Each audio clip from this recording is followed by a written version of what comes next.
Welcome in, everyone. RFK Refugees Podcast. Ted here, John here. We are back. Feels good to be back, John. Back recording to you, talking DC United, Washington Spirit. DC Power, maybe? No, I don't know. Absolutely not. No way. Well, let me explain a little bit about that, maybe in the Washington Spirit segment. But yeah, I think we're going to pass a little bit on that. But John, first I do, my friend, how's the break been for you? Has it been good to kind of step away a little bit? No, it's been bad. I have the COVID. I had the COVID. I still have the COVID. Not great. I have I stay 6 feet away from your podcast player for the next however many days. I thought I was better, and now I'm not. So apologies to everyone that has come across me in the last couple of days, because I really did think it was over. So it's not. But yeah, no. Other than that, I've just been sick. That's been my week. While you were vacationing and riding sea turtles, I was laying in my bed and forgetting words. But let's talk about your vacation. I want to hear about it at vacation. Let's go to the fantasy land where I'm not wasn't sick all last week. What was going on in your world? Vacation was nice. So I was out at Topsail Island, North Carolina beach. Wonderful beach if you ever get the opportunity to head out. It's a really nice. It used to be more secluded than it actually is. I think the secret's out, I think, as our family likes to say. We've been going there for years. But it's a wonderful trip. Got to see family, got to hang out with family, got to just, turned off those email and Teams notifications. It was wonderful. So I wasn't thinking about work. And then of course you come in Monday and it's like everything just gets kind of run into you, but you still feel like a little bit more refreshed and ready to get at it. So, but it was good. It was a good week. Watched a little bit of soccer, and there wasn't a whole lot of soccer to really watch. So it was kind of a nice little break. I would have felt if like DC had done a run in Leagues Cup and they were playing games, maybe I would have felt a little guilty, but they got bounced pretty early. And producer Brian had a birthday, so everybody else had a good week except for yours truly last week. Oh well. And now you get to spend the next hour with me, so that's that's the improvement. I feel better already. That's when it gets better. I am feeling better for sure. All right, let's jump into it. Before we get into, I guess, Saturday's game, quick summation, I guess I want to do on Leagues Cup. DC United getting bounced 2-1 to Mazatlan. Disappointing result, a red card to Jared Stroud, which is kind of funny that he then played the next game, which felt a little weird to me. I was like, wait, does this like carry over, or does it just carry over to the next Leagues Cup? There might not be a next Leagues Cup. I don't know. The reviews have not been great for the team, but an all MLS Final Four is probably not what the league had in mind as far as watchability. But Colorado Rapids are now in the CONCACAF Champions League next year, so that's which rules. I think that's actually kind of cool. That part's neat. And we might get Indy 11 in the CONCACAF Champions League. Love it. if they beat Sporting KC and because LAFC go to the final as well. I think they're guaranteed a spot as sort of the backup. Yes. So good. Yeah, interesting times we live in. But I want to keep it DC focused. Yeah. I know there's a lot of people out there that are like, I didn't watch the Leagues Cup. I don't care about the Leagues Cup. We're not going to do an in-depth thing, but I want to give like up or down vote. Successful Leagues Cup, yes or no? For us? For DC, yes. Sure. Yeah, I think it was good. I think they didn't get washed out immediately. They were dangerous, and they had a penalty kick a winning situation. So I think that's great. I think I gave them a little bit of confidence going forward.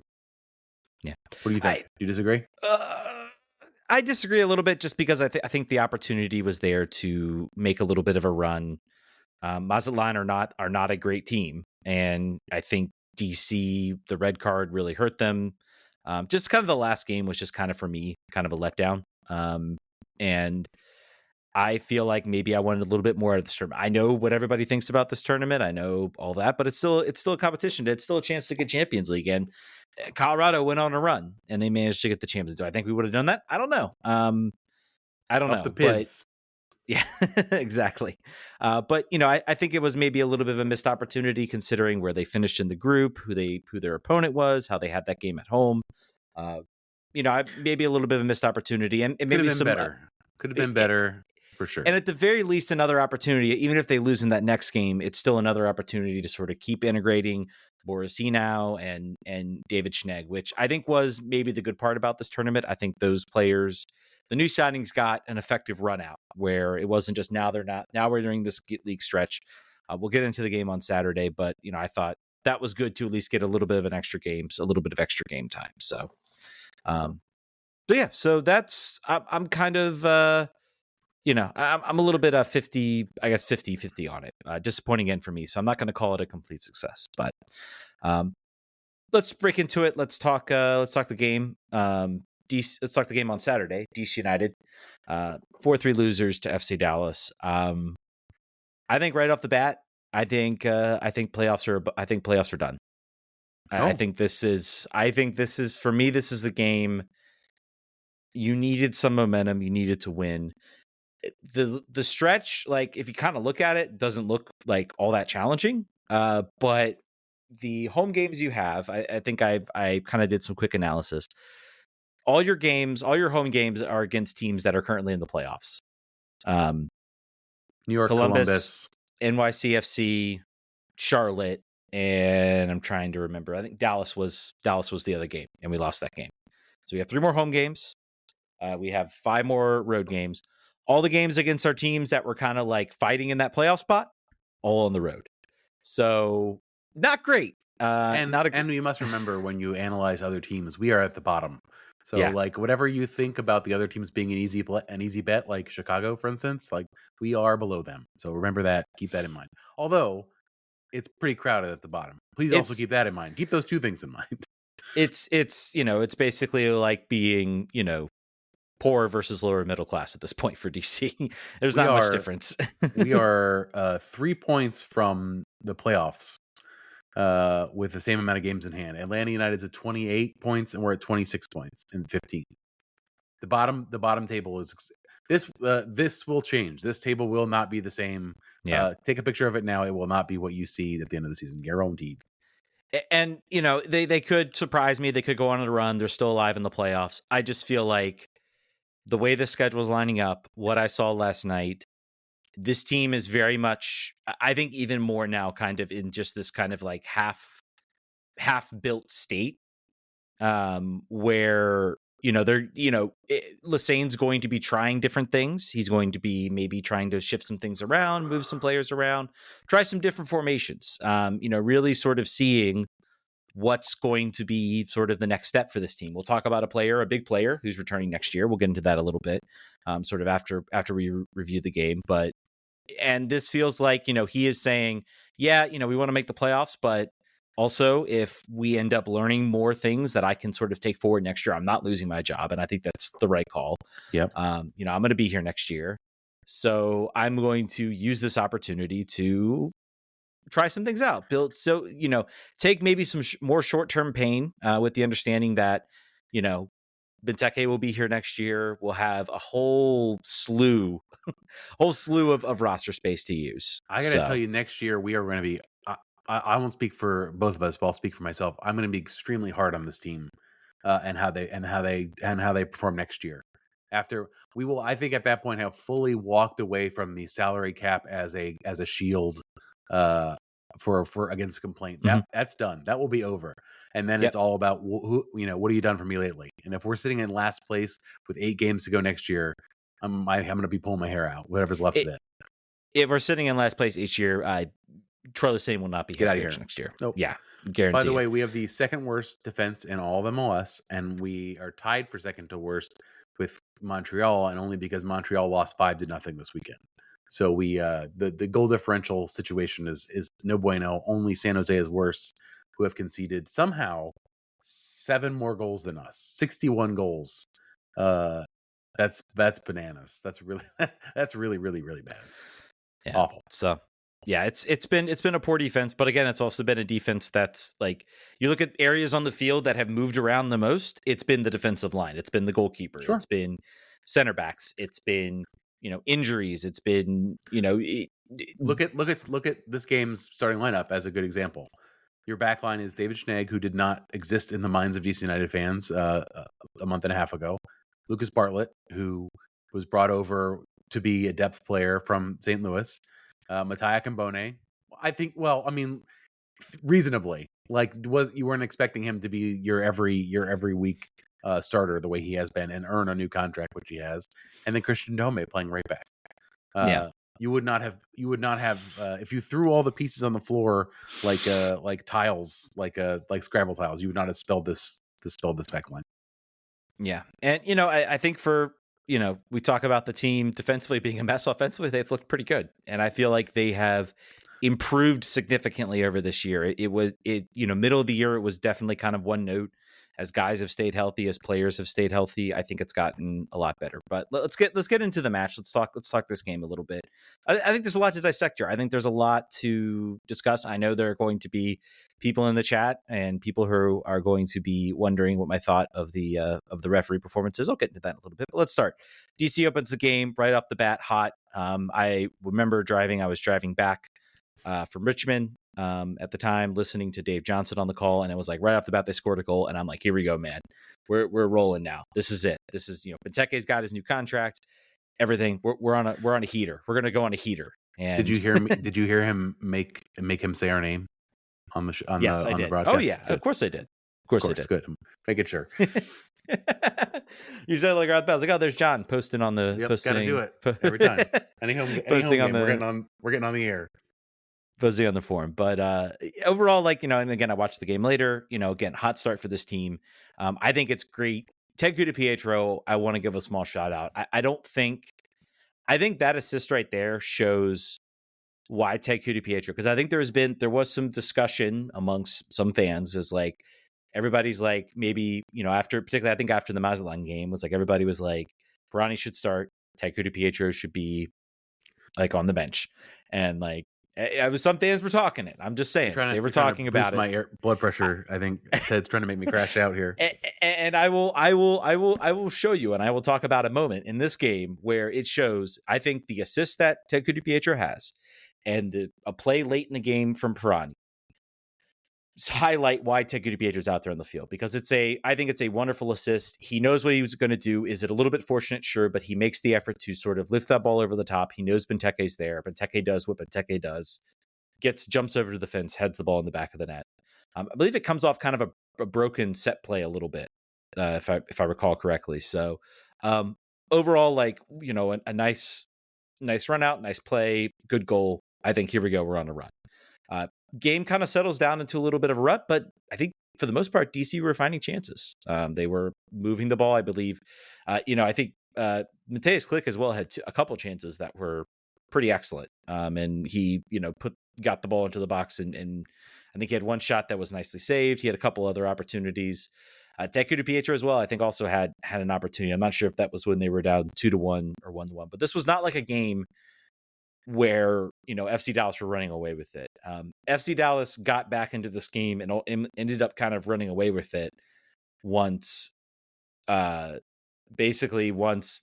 were able to just execute on set plays for the first game. So let's talk about that. What were your? It was like they had never done practice for set pieces in their entire life. There was the first goal that cracked me up the most was when Dom Baji was standing at the back post guarding absolutely no one after it was very clear that they were not going to run that sort of a set play. And he probably could have moved off and found someone to mark, but just kind of stayed glued to that post, which was unfortunate there. They were every single time they looked. I was talking to Jason Anderson this weekend, and it was a situation where a FC Dallas fan talked to him and was like, what is going on here? It's basically like every goal DC United scored that FC Dallas should have done better on, and every goal that FC Dallas scored, DC United should have done better on. It was just like a situation of like, these are two not very good teams that are somehow scored 7 goals in this game.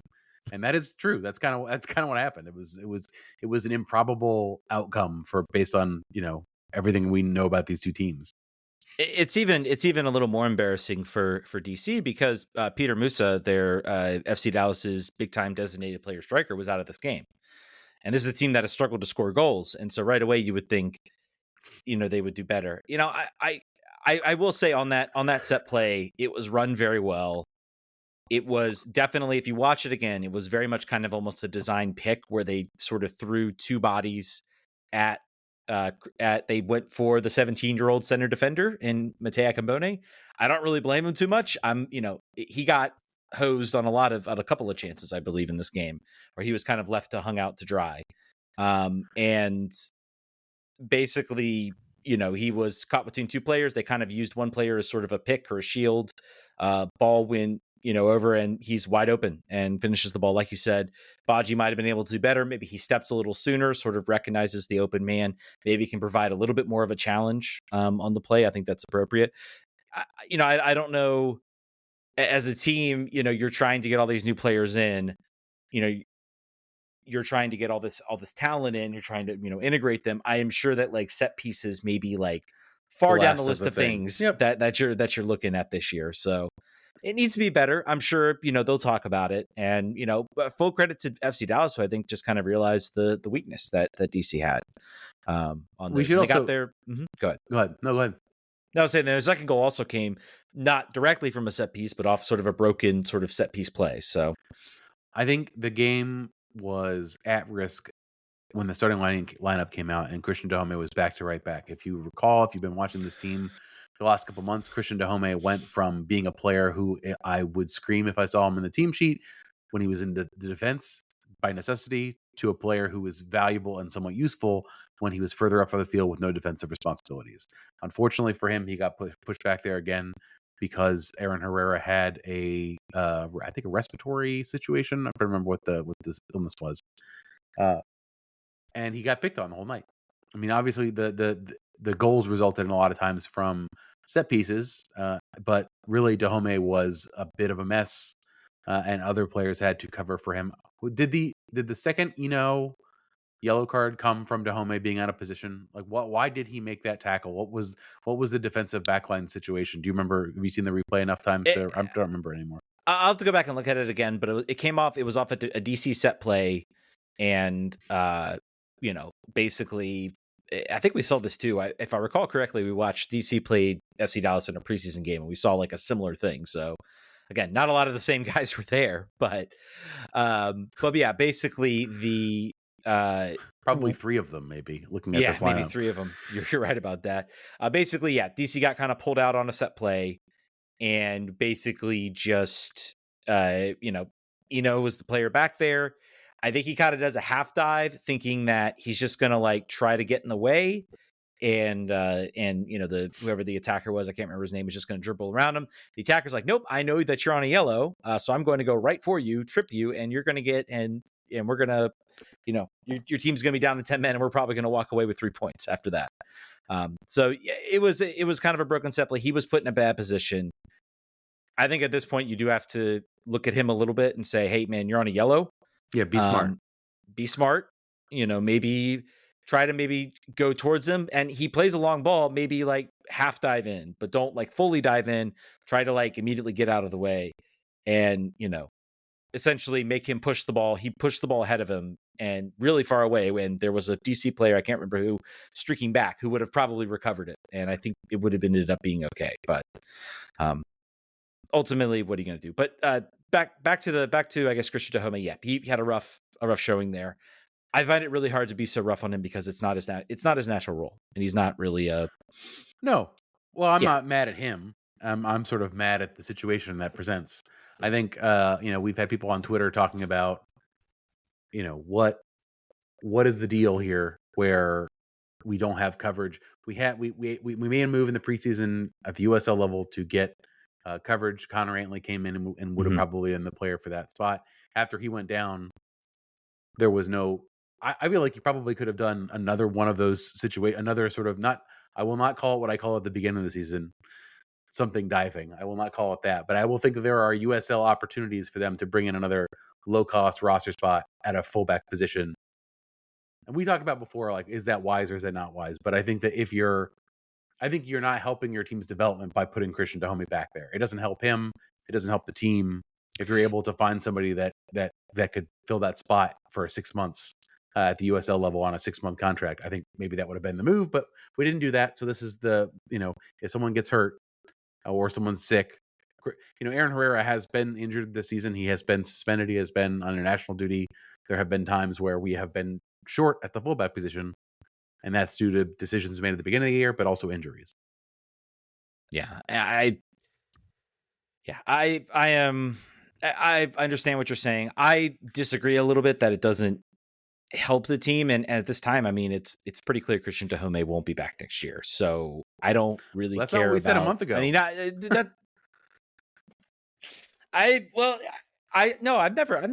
I've never really seriously. I've said maybe you think about it, but at the end of the day, if it stays at this level, he is the first chopping block. He has this huge amount of salary cap.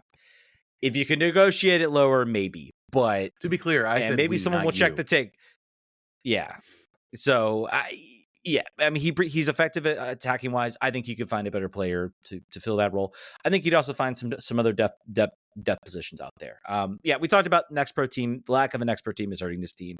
I don't think it was a bad move. I think it putting him there, yes, played him out of position and allowed everybody else to play sort of their best positions. Everybody else in that field was in a natural role. And I think every one of those players out there, Borisino, David Schnegg, Matej Akambone, Lucas Bartlett, Mateus Click, maybe not, but he's also your designated player. Maybe still trying to assess him a little bit. And then you look at other players that are out there. All of those players still are going to be here next year.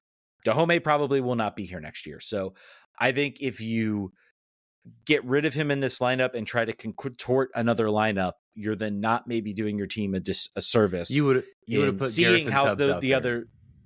What's that? The move would have been you would have played 3 center backs, put Garrison Tubbs in for Dahomey, have Bartlett, Akambone, and Tubbs, and then Stroud and Schnegg are your fullbacks. But or your wingbacks. That's not the way you wanted to go, and that's totally fine. That's legit. We didn't want to pay 2 6s either. So let's talk Borisy now, because I think we kind of talked a little pre-show about him. Yep. I knew he had picked up the red, so I didn't really get a chance to watch him. When I'm watching the second half, I watched him in the first half. I can see. I'm not saying he was perfect. I'm not saying. I mean, obviously not perfect. You get sent off in a game, you're not perfect.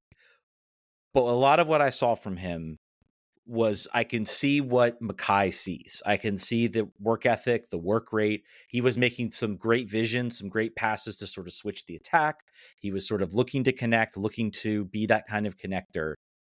I came away thinking it's rough around the edges, but I can see why Mackay really went after this guy this window. I think you could see good Knaus in Borisy now. I think like standalone 6 that has some talents and ability to pass the ball.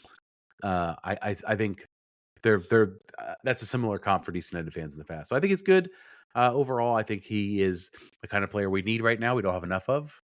He's a little bit more physical, Matty Patola, and probably not as great at passing range. But as far as what he brings to the 6, he just has to make better decisions. He had to make a better decision. We can't hold that against him. Many players have. I think I called it on Twitter the biggest. No, I think the Jared Stroud pass was the biggest self-inflicted wound since Ola Kamara's red card, I think I said. But there were 2 of them. Borisy now's a bad tackle decision and Jared Stroud's pass back. But then he scored later, so I could give him. We could write that off. But yeah, I think it's something to get excited about long term. Speaking of Russell Knaus, apparently he may come back and play towards the end of the year, which is kind of crazy because I don't think that was in anyone's expectations. But I think you and I are both decently happy with his performance so far. The red card to decide.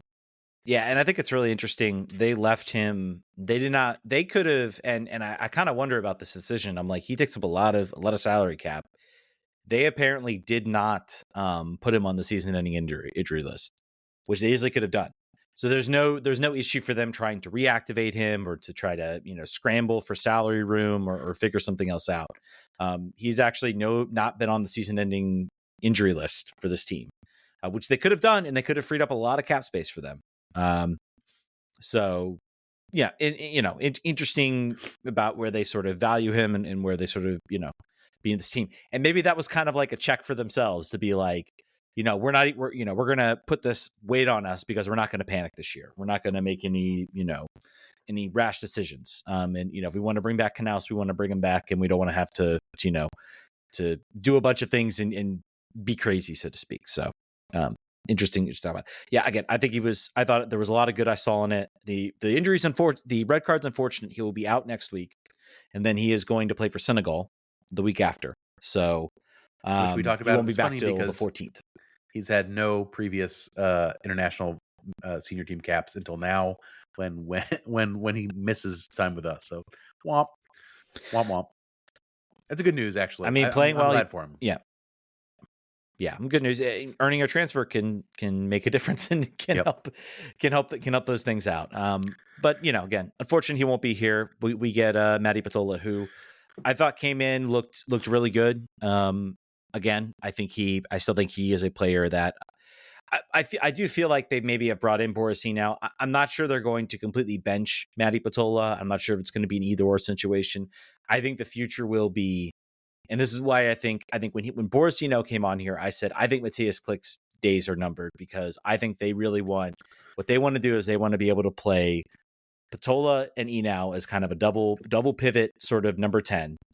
Allows them, then they can go get a good center back, then they can kind of lock things down defensively, and then they can go out and get just a pure attacking number 10, not a 10-8 hybrid type player. They're just going to go get a pure number 10 attacking player and have either one of those guys just kind of link up with that number 10. So you think Klick is out? That's my I think this, unless again, if they get him on a TAM deal, maybe, but I do not see him as this team's DP. I can see them the flexibility they get. They can obviously buy down Petola.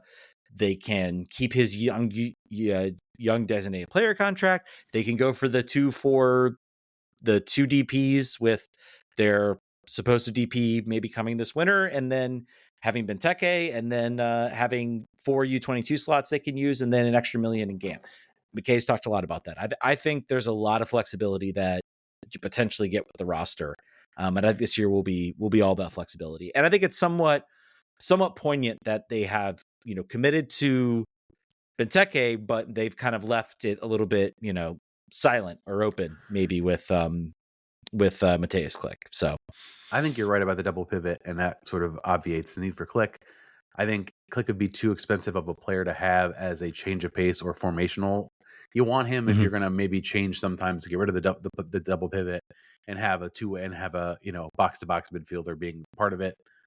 I think having Enau, Peltola, and if you could get back Knaus on a lesser deal than he's on now, which maybe he probably doesn't want to do. If you're able to have that sort of triumvirate being your rotation there in that double six, I think you're in a pretty good spot. I think finding a 10 would be obviously of utmost importance there, and I think I trust Mackay to do that now after a number of other couple pretty good moves. There's a question here. Go ahead. There was a question here. Can you expand on the changes Troy made at halftime that made us look 1,000% better with a man down in the second half? I also talked to Jason about this, and we were saying how in the past, typically, particularly under Wayne Rooney, when DC United was down a man, they just played a ghost man in the formation. They didn't change anything else. If they were in a 4-4-2, they played a 4-4-1, and they said, "We're just gonna hope it works out, guys."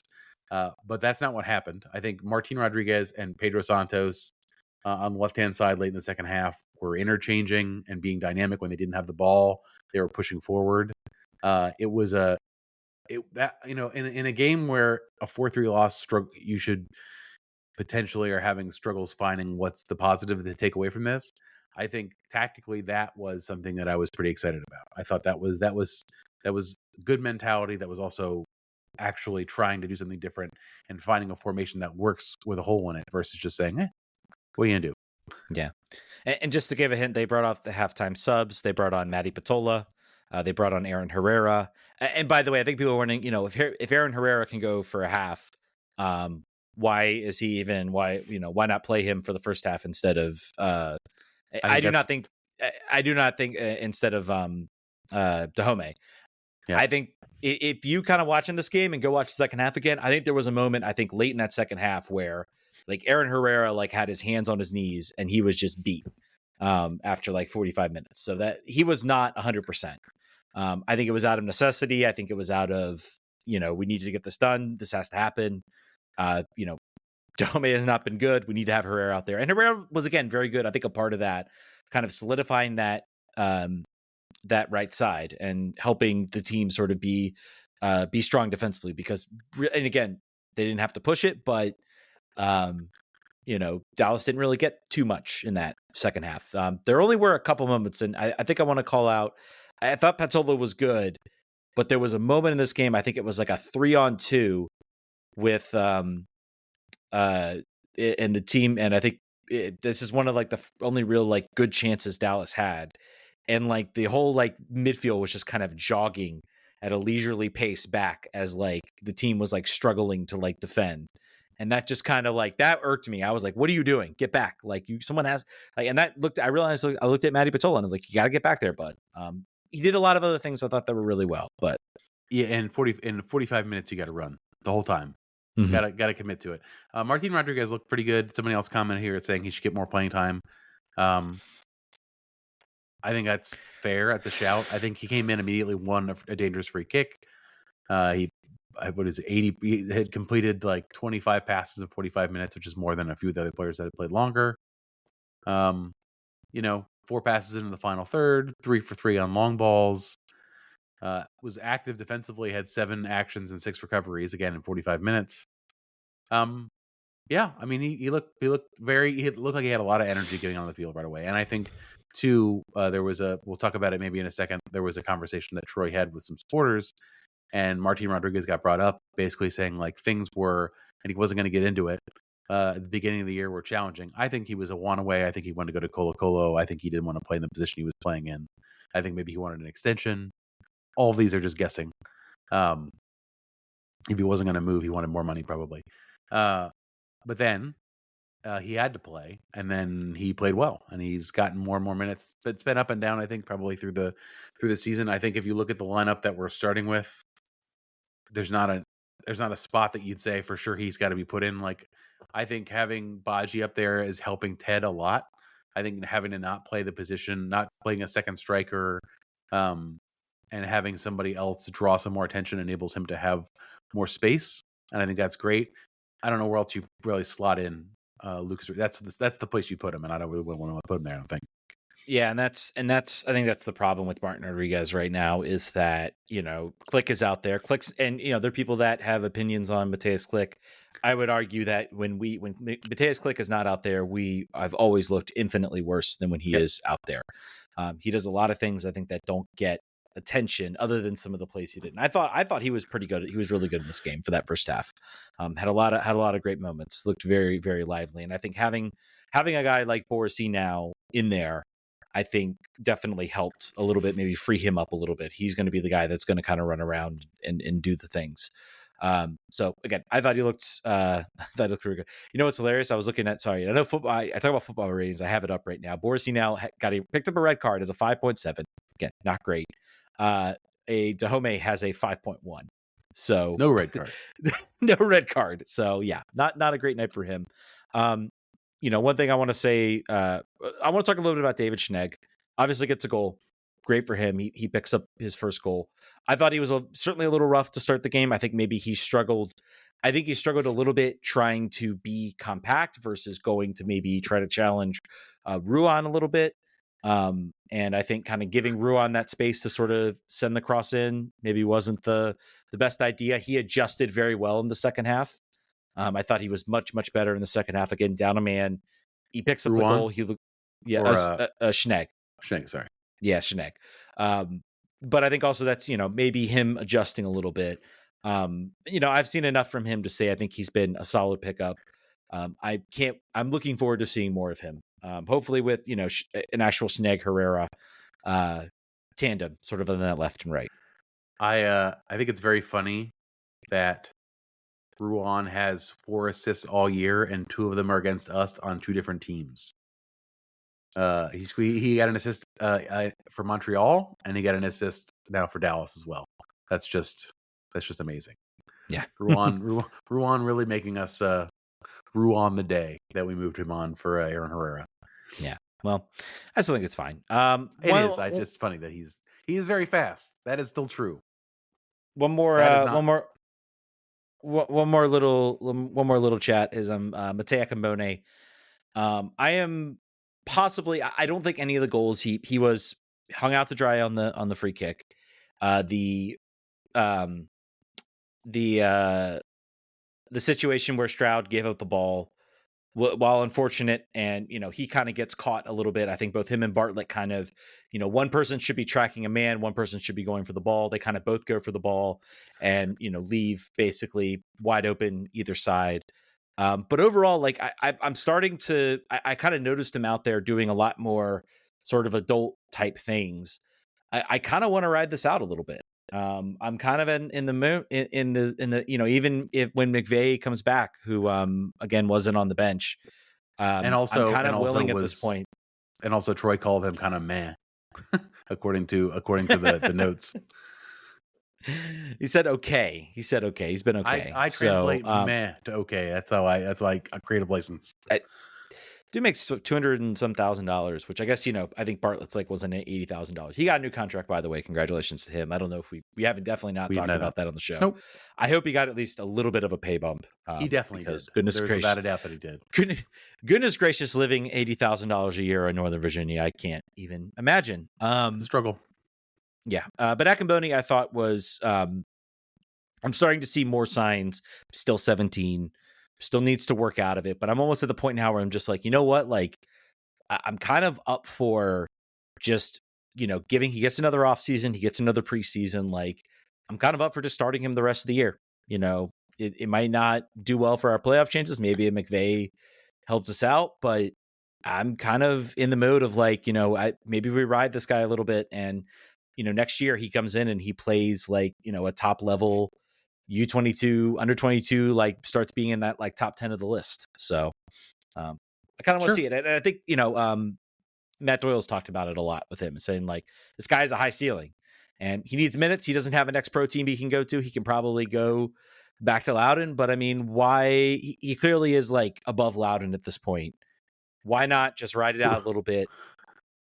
Hey, now, what's that? Loudoun is like fifth in the table. I don't know for sure that any right now, if we're talking about teams other than the Spirit, Loudoun is handling the business here at the USL Championship level. So we got to at least give them some respect on their name there. You didn't mention the thing that Pirani did that sucked. So talk about that. I always enjoy that. You do enjoy that, don't you? So I think this to me kind of, well, it understills like the frustration of Pirani for me. And he gets the ball, like it's a tie game. He gets the ball in midfield, and to his credit, makes an excellent dribble, beats a guy on the dribble. It says Teku Pietro has the freedom to run around the field. Pirani is better with that role. I disagree, and I think he had freedom to roam in this game, and he showed again that his biggest flaw is not, he has incredibly technical. He can dribble the ball. He can move the ball. He can do a lot of good things pretty well with it. But he gets into that final spot. And, I find it funny. Watch Benteke. Watch Benteke when Pirani has the ball and Pirani makes a decision and it's the wrong decision or it doesn't result in a goal versus like when Ted does it. Ted takes a quick shot inside the box, goes over the bar, but, no real reaction from Benteke. Pirani dribbles the ball. Benteke is in a spot where maybe he can make a play or maybe he can make a run. Instead, Pirani shoots the ball, trying to play hero ball, and sails it over the bar. And Benteke has the like big, again, later in the game, but Benteke has just like the biggest, like, oh my God, like you putz, what are you doing? Benteke was fired up a lot of the game. He was yelling at Jared Stroud for not closing down early in the game, just like screaming at him in like the 20th minute. Which I like to see, honestly. I think it's really good that your highest paid player, who is your best player, is extremely fired up at all points of the game. I think that's great. But to your point, Pirani does not have the equity built up with the good players to be able to make mistakes, which is a bad situation for a young player who's trying to get his way onto the team. But you gotta play smart and conservative before you can start to shoot outside the 18 and crush it over the bar. And people, I think, get a little lost because they see some of that stuff and he passes the eye test, but the dude just does not create chances. And he is a number 10. He has the number 10 on the back of his jersey, just like this thing I'm wearing that says Marco Echeverry. Marco Vanchevari knew when to shoot. He also knew when the pass was available and when the opportunity was available to create a chance for Jaime Moreno, to create a chance for Raul Diaz-Arce. We talk about Christian Gomez, same thing. He could score goals, but he knew how to create the chance. Pirani doesn't do that. So anybody talking here about how Pirani, and maybe he develops it, I don't know. He's probably going to be here next year. Maybe there's some come to Jesus moment, or there's something where he just finally all clicks for him. But yeah, and someone said that number 10 needs to be reassigned next year. I don't know if it will, but maybe. I don't know. It should be. But yeah, no, it's disappointing from him. And it seems like I saw that run and it kind of got me off my seat. I'm like, oh, maybe he does something here. Maybe this is the moment where Pirani, maybe this like the game against Santos where he looked like Ronaldinho out there, like passing, creating chances, like moving the ball. I think he actually had a created chance. I'm like, maybe this is the moment. And then he just dribbles the ball up the field, looks at halfway, takes a bad shot over the bar. And I'm just like, nope, same player. So yeah. All right. I think that does it. Anything else you want to talk about with this game? I think I've covered everything I kind of wanted to cover. Frustrating, but I think encouraging that the team didn't fold. There's one game this year they kind of folded, and that was against Orlando. And that was also a game where like we were on like our third game of playing 13 players. Yeah. Right. So yeah, I think it is. I'm starting to sense the vibes from a lot of the, Twitter is Twitter, but like people are getting really, really tired and cranky about things right now. And I get it, particularly if you've not been like super in tune and bought into the process, that thinking this was going to be a process year versus a competitive year. But it's a broken record to talk about sort of finding good and bad, but this team does this a lot. It's like the most frustrating thing about this team, and also the light at the end of the tunnel. There's no way you'd rather have the Wayne Rooney team of last year than this one. There just isn't. You're lying to yourself if you think that. This team has had for every like boneheaded, stupid like defensive miscue that costs this team points, or they're in a winning position and then they end up drawing. There have been so many more exciting attacking moments. There has been like spirited comeback. There have been, just grit in the face of really negative circumstances that tell you that this team is somehow on the right track, even though they're at the bottom of the table. This is a weird season. The table is condensed. The gap between the haves and the have-nots is shrinking. So if you just look at the table and didn't watch the games and didn't know any better, you'd think here, this year, same as every other year, we're the worst. The owners are cheap, whatever. But if you've been watching all these games and you stick with it the entire time, you got to realize it's just not, the narrative has changed, even though the results are what they are. It's hard, and it's a complex point to make and understand and communicate. But that is the reality if you're really watching this team and looking towards the future. Yeah, it's definitely, it's hard. You can't explain to by, well, they have all these cap issues. They have all this stuff. Everybody can say, oh, excuses. I've been accused of that. I've been accused of saying that. Same. This is a team you have to kind of look deeper. You have to look at the whole picture. And again, this is not us saying things are going to be better. This team could be right back where they are.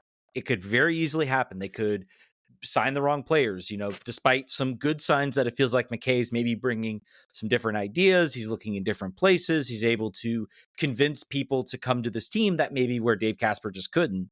I think this team needed a year to really just kind of, keep competitive, because this team has been competitive, but also don't swing too much or try to, plug up holes, maybe let the boat sink and then, dig the boat out for the next year, fix it properly, and then have it set sail again. So, and that's a tough thing to do when you have a team that's been this bad. And I fully understand fans that are like, I don't know if I'll buy season tickets next year.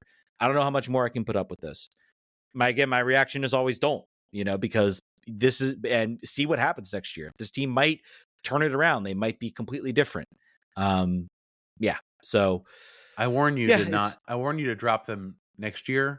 This was the year to drop them. I think next year is going to be an improvement year, which means that when you buy back in, because you're always going to buy back in, you're going to pay more than you were originally, because I think that's just the way it always goes. Like, say, very possible, as trends continue in the same direction, for this team to be in the playoffs next year. We expect it. Like, we expect there to be finally another home playoff game potentially. So just know Yeah. if you're buying back in 26, you're gonna kind of regret it financially. Yeah, we expect improvement next year. Might not happen, but we definitely expect it. This team's gonna have a lot of cap space that they can use, so they need to use it. Yep. All right, let's talk about one of those players that will be back. I want to drop a little bit. Christian Benteke signing a 1-year deal. So 1-year deal for next year, option for 2026.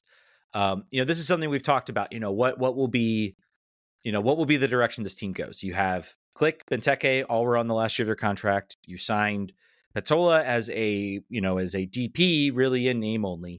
A lot of people have said, well, Patola can go to a U22 contract. No, he can't. He makes too much money. Stamp that out right now. Patola cannot go back and be a U22 initiative player. He makes above, because he's a DP, he makes above the max roster budget. Part of the U22 initiative, you can spend whatever you want on transfer, has to be underneath the roster maximum. But the idea was, well, buy him down with TAM, and then you suddenly have 3. You could potentially, McKay could have gone this year, said, we've got 3 open DP slots we're going to use. He doesn't do that. We know for a fact Christian Benteke will be back. He will be a designated player. He gets a pay bump for this year. I think there's some people, I think a lot of people are for it. The guy has 17 goals. He's had a better year than last year. He might be the first player to break 20 goals. In fact, I think he will be the first DC player to break 20 goals since Luciano Emilio did it in 2007. He is the first player that has had, and again, I'm using 14 goals is what he scored last year. He has 17 this year. The last time DC had a player that had 2 back-to-back seasons with at least 14 goals. Do you want to know who it was? Wasn't Ola Kamara? It was not Ola Kamara. It was Roy Lassiter. Roy Lassiter, 98 and 99. Yeah, so long time. DC's that player that have had, flash in the pans. Luciano Emilio had 20 goals and then had like 10 the next year. So it sort of undersells, like, at this point, and I think this is what Mackay is going with. Yes, he's looking at Benteke's age. Yes, maybe this might be the year he slows down. At the same time, you can also go out there. You have a winter window, which is usually very difficult to go sign big time players. You have a guy already that's producing well, scoring goals. You've built a team around them. He believes in the project. He's able to, at the very least, be an influence on a lot of the players out there. This guy's our captain next year. And I think it's a statement to say, you know what, we're going to solidify him. He's going to be back here next year. We think that we can get a team around him of players in this winter window that we can be successful, and we can be a competitive playoff team. We can maybe push, for at least to maybe the mid, maybe upper echelon of DC. And then next year you reassess, maybe if he struggles a little bit, maybe with injury, you have that option to say, okay, we're done here. Now let's go find out that new DP with some of this roster we built. So I think it's a good call. I think it's a good signing. Yeah, I agree. I'm with it. Okay. Let's talk NWSL before I think we're running a little bit long tonight, so I want to make sure we get some NWSL in here. It's been a long time, man. We gotta get back in the groove. Gotta get back in the groove. We're in it now. We'll be back here next week for sure. Yes. Let's talk NWSL. First things first. I want to talk about the CBA that was agreed to in the NWSL. The NWSL Players Association, before their deal expired, went back and said, "Hey, let's do this again." This was after the $250 million media deal got signed. After the last CBA got signed, I said, "Wait a second, hold on. Can we get a redo?" And they got a redo. But lots of stuff in here. Salary caps going up a pretty sizable amount over the course of the deal, like $1 million a year. It's still way too low. It's still it's going to cap at like $6 million.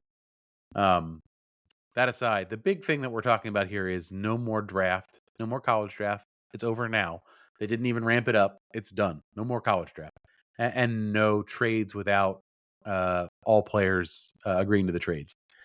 Let's talk about both of those things. I think they're both important.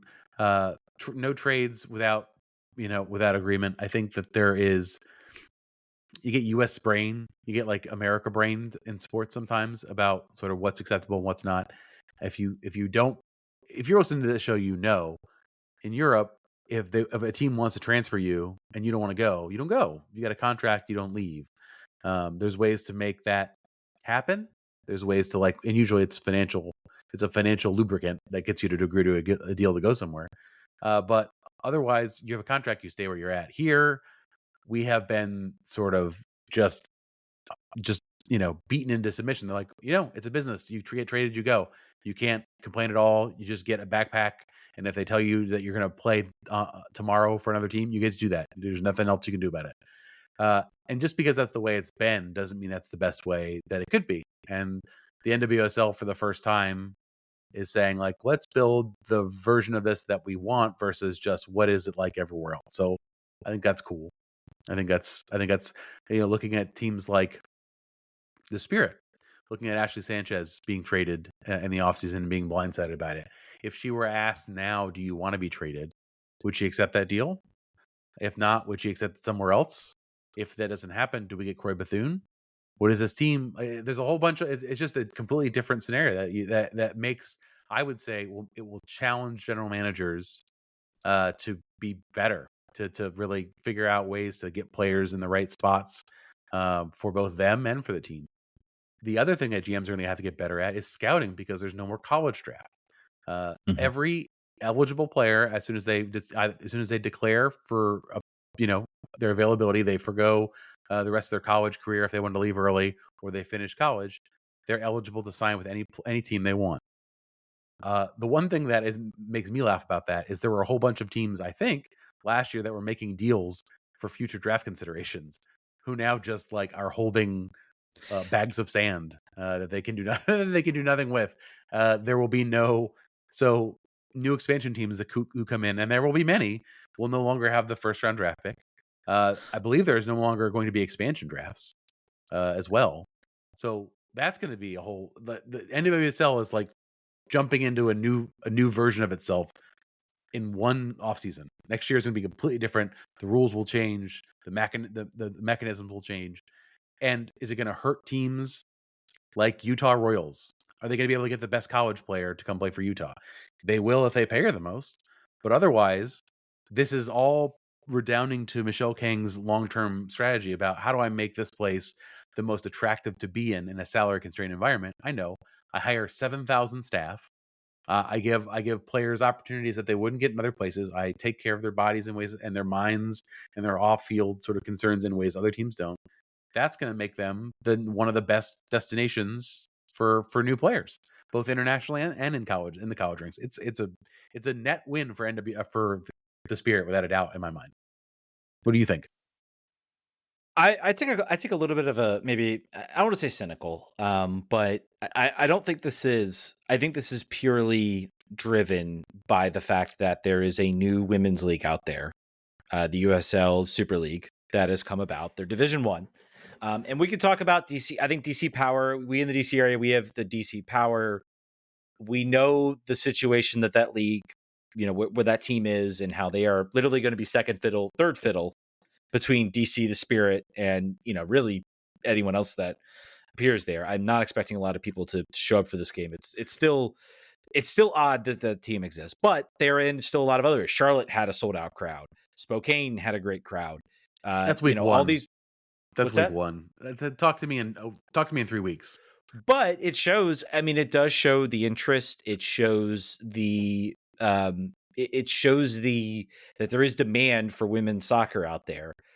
But I think it also, they went out with all these things. They had, they were going to have no draft. They were going to have no complete free agency. They're the USL. This is how they operate.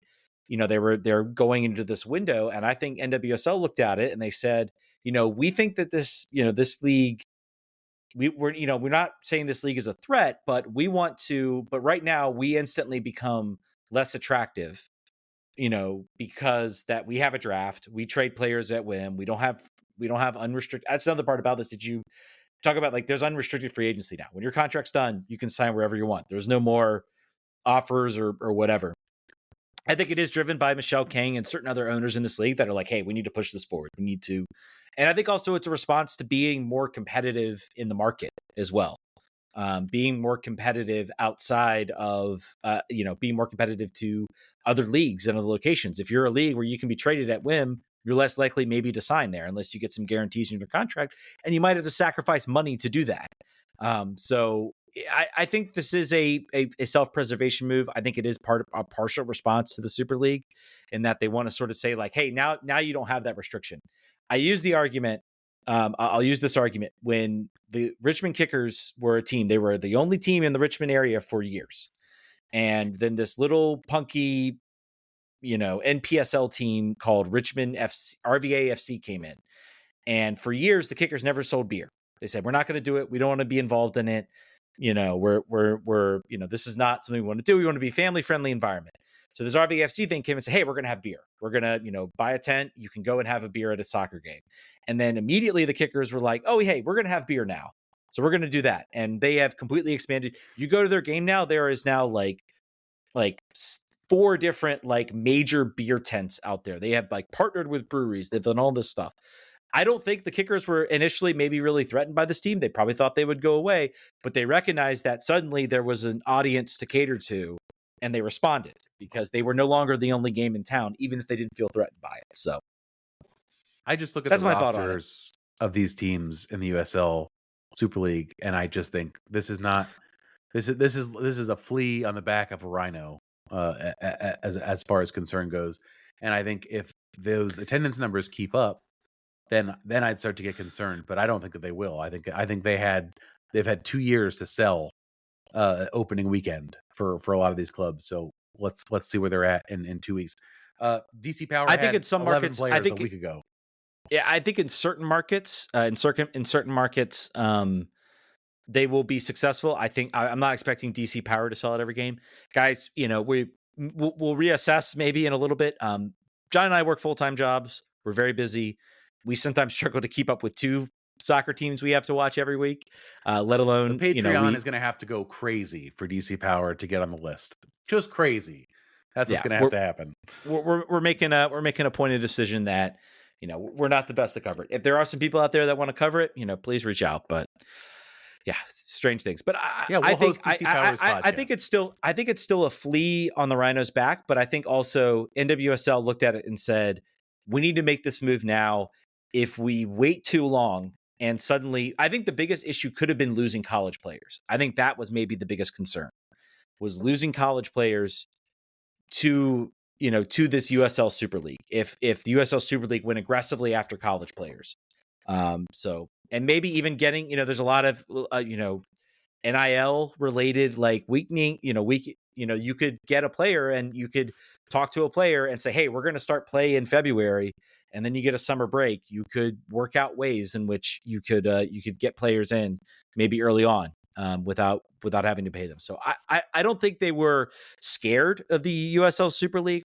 I don't think they said, hey, let's make this. We want to make this decision. Let's make it now. We're going to completely undercut the Super League entirely. There is now no difference now really between the leagues, and we're the league that has the most money. So yeah, I have some, that's my, I guess, final thoughts on it. Let's talk. We're gonna go way over. So I apologize for your COVID. Hope you guys have a long commute tomorrow. Let's talk Spirit really quick. Washington Spirit have been waiting for this game all throughout the summer cup, whatever they've called it. This was the concern the whole time, and we finally got to this point. Jonah Geraldes has been talking about this game since he got here, and it was a great game. It was a really, really good game to be a part of. Spirit winning 4-1 over the Current, making the Current look very much not like the second Goliath that was running coast to coast at NWSL this year. Like I said, we've gone long here, but I do want to make sure I get through some stuff here. I think the Paige Mateer starting at right back was a bit of a surprise to everyone. She apparently played there in Richmond when they played there, but it was really a situation of, I think, trying to figure out where to put her. She has had a rough season in midfield. It was not working out for her due to the play style, due to the speed of play, whatever it was. It just wasn't working out for her. So they started her at right back, and I was very curious if that was going to go. The other thing to note, that Lacey Santos got her first start And there was also a question of where she was going to play. Uh, was she going to play in the 10? Was she going to play on the wing? They put her as the 10 and pushed Croy out left, which I think is something to watch because Croy has excelled being a player who has the ball at her feet much of the game, is the fulcrum of the attack, has probably the most touches usually other than Trinity Rodman or maybe Aubrey on the team. And to accommodate Lacey Santos's skill, they had to move her around. So I think there's going to be some interchange there. After the game, Geraldo was talking about the fact that left wing and the 10 in his system have the same point of engagement, the same line of engagement. That they will move back and forth a lot. It's a very similar position, but I would think it'll be interesting to keep an eye on that sort of fact. Where what does the utilization look like for Croy? Geraldo also talked about he was on a podcast last week talking about Bethune and was basically like, we need to take some pressure off of her. She does not need to be as a rookie, does not need to be the player that is, the straw stirring the drink every single week. She does not have to have the offensive move that creates the goal every single week. So interesting as you're looking at sort of how the game played out and where she was.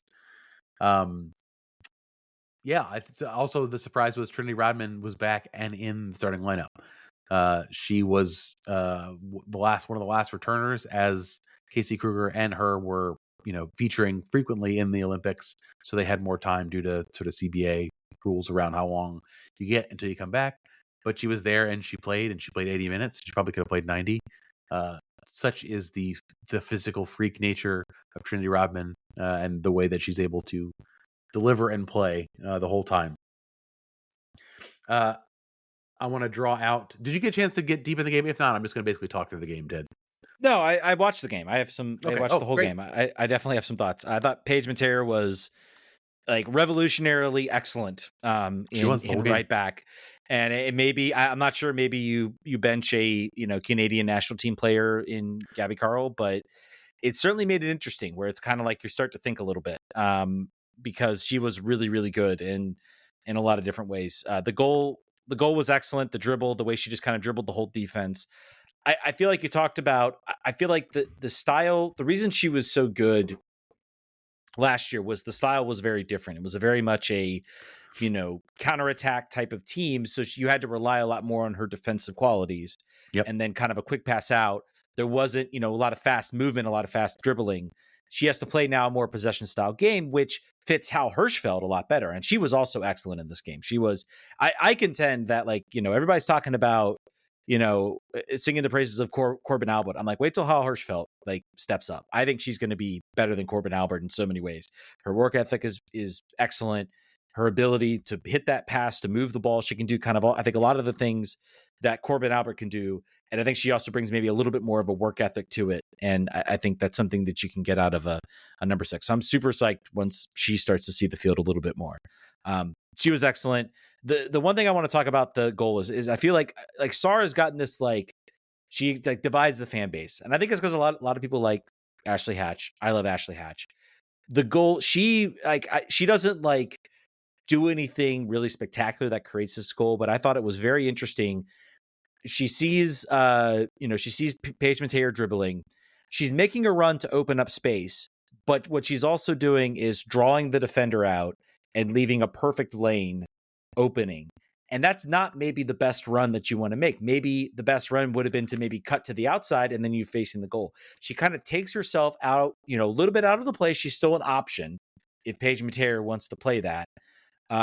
But what it does most of all is it basically clears a lane where if Paige Matera can get a shot off and get it hard enough and low, she can potentially score a goal, and that's what happened. So I thought that was a fantastic run from Sar. I thought she was really, really good in this game. Of course, gets the goal. So I mean, those were kind of the main things I wanted to sort of highlight in this game that I really enjoyed and what I really liked. Lacey Santos looks phenomenal as a player. Mm-hmm. She has a wonderful vision. She has, Geraldo says she was a little rough actually, and that she'll be a lot better than she was. Which is great. I agree with that a little bit. Yeah, which is great. I thought it was a little bit rough. Considering a goal and an assist and a debut against, again, Kansas City Current are not a pushover team. If you look at this roster, you should be concerned. Typically, but that's just not the way it went. Corey Bethune, despite being put out of her normal position, I want to talk about her assist. The goal that Sarr scored was really nice, but Bethune, I was sort of whispering in my mind, telling her to shoot as she was dribbling the ball, as she intercepted it and pushing it up the field. She waited for the exact last second and threaded the exact perfect pass, which she has a habit of doing. That's her skill, is knowing when to go and when not to go. And she put the ball right where it needed to be. And Sarr also had a very narrow window to finish that, and she did it. So, continues to be a dangerous player no matter where they put her. I really want to actually highlight a player I've never highlighted before on this team. Go ahead. What were you going to say? By the way, I just want to bring up, I can't believe the amount of times you watch this team and you see Croy Bethune draw defenders to her. I mean, she's like the option quarterback in college football, where she is it's just like the right moment just to play that pass. College football started, so I feel like I can make this analogy. But it's just, and to me, it's like, as soon as she gets the ball in field and I see defenders collapsing, I just almost like, I know I'm waiting for that moment when she's going to realize the pass is there and make the pass, because she's so excellently good at it. So like you want her to shoot, I'm like, no, man, I trust her. Let her cook. Let her find that pass. She'll find that pass. It was 1 second too long, I thought, but it wasn't. I want to really draw out Anna Butel, who had, I think, her best game as a Spirit defender. Temwa Chewinga is outstanding. I was extremely concerned watching her the entire game. She is dangerous. She's fast. She's powerful. She was getting in the best spots all game. She was putting Tara McKeown was on skates numerous times and looked, and if not for some good outcomes. And of course, if you look at Chewinga's goal, Butel did fall down. It is the one time she made a mistake all game, pretty much defending her. But she was in her face. Chewinga tried to push her over at one point because she was it was a side of her I had not seen. She was nasty the whole game. She was physical and nasty and gave her no space, gave her no rest the whole match. So I really want to call her out because I've not done that at all this year. And it makes me wonder too, like if you look at Esme Morgan still working her way to fitness, she was in preseason, isn't ready to play yet. It's not a guarantee that Butel is the one to make way when that comes through. So just really wanted to call out just a great performance by her and a player who does not typically get shouted out for great performances. Yeah, and Chewinga, I thought, had good moments. I thought it was impressive, and granted, I haven't watched much. Dabinia as a player, I hear her name and I know she's going to be good. I thought she was relatively quiet this game. I think maybe she gets the assist on the Chewinga goal. And there was a moment with Hirschfeld where I just like Hirschfeld's work rate. I think she got sort of beat on the ball, and I think it was from Dabinia, and then she still manages to sort of pick herself up, get back, and still try to sort of make a play. So it's kind of that work rate defensively. So I thought the Spirit did an excellent job. I mean, I think everybody kind of talked about in the first half, the Current had chances. They had opportunities to go in and to try to score. It was not a dominant, despite I think the 2-0 scoreline, it was not a dominant, first half from this team. Current had a lot of moments they were looking better on the ball. The Spirit just punished the Current, and they were just clinical. They were more clinical. Their best players made the right moves, and that's what happens in soccer. I was curious if there was any XG for this game, just to see like what the XG would be. But overall, and again, I think I look at this Spirit 7 shots. They had 5 shots on target. The Current had 14 shots with only 4 on target. So you're talking about a team that was highly efficient at sort of defending, playing against the team, and also being clinical with their chances. And 5 shots on target with 4 goals. That's like an incredible strike rate. And that's kind of maybe how you beat this team. I also thought like this was like an incredibly high performance, like a very high performing game. This is a team like if teams finish second and third, I guess we won't see it, but like this is maybe like a game you would want to see in like your championship game. I think they did a good job of condensing themselves defensively so that when Kansas City did have the ball, they weren't having open shooting angles. I don't know how many block shots. I don't know if that's a stat captured here overall. Let's see. Is it block shots 6 for the current, only 4 for the only I only see 2 two for the for Spirit. here on my Spirit. Man, either way, I think that the important thing to look at here is this is the Spirit. The last 20 minutes of the first half are what Jonah identified as the worst part of the game for the Spirit, and was actually upset by the way that they were playing. Just did not have control, and were not carrying out what they wanted to be carrying out. But I think, defensively, they were compact when they needed to be. They were isolating Chewinga, and they were putting Anna Patel on her full time. And then offensively, as they're still sort of figuring out both a new somewhat of a new formation, new players getting an opportunity in there, players just coming back from Olympic duty, haven't trained with each other at all. They looked offensive in the first 20 minutes, looked incredibly connected. They looked like they had a second sense where everyone was going to be. In the second half, obviously Rodman scores her goal, left-footed. She wanted to call out to all of the people who were following the team and all of the media, hey, I have a left foot. I don't know why you guys think I don't have a left foot. I've been working on it a long time. See? And that was a Matera assist. And then Lacey Santos scores a ball that looked like it was over the line because it was right in front of me. And I'm like 75% sure that Gabby Carl did not save that ball before it went over the line.